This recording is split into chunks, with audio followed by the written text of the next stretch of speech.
This is Mr. Beck Does Your Homework. This is physics homework number 20, question number 9 and 10.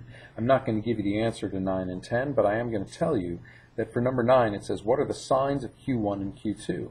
Well, you have to think about what sort of sign, positive or negative, would have arrows coming out of it, and what sort of sign, positive or negative, would have arrows going into it. So look back at your notes and figure that one out.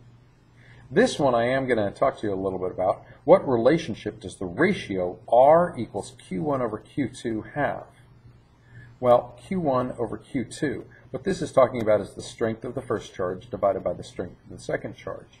You know that the number of lines that go in or out is very much related to the amount of charge. That's the way they draw it. So something with more lines would have more charge, and something with less lines would have less charge.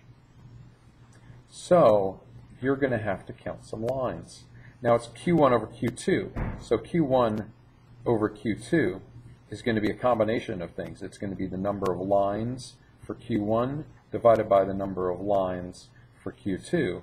But also you have to take into account the signs of Q1 and Q2. So if this is positive or negative, you'd put it there. If this is positive or negative, you'd put it there.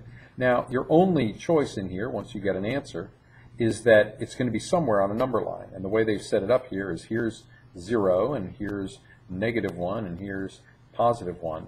And so here they're saying, where does this ratio fall? So whatever this number is, if it were somewhere between 0 and -1, then you would pick that R is between 0 and -1.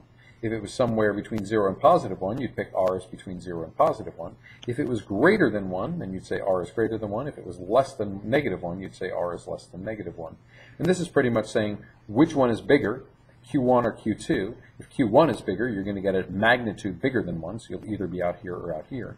And if Q1 was smaller, then this is going to be a less than 1 sort of fraction, so you're going to get somewhere in between here, somewhere on that line.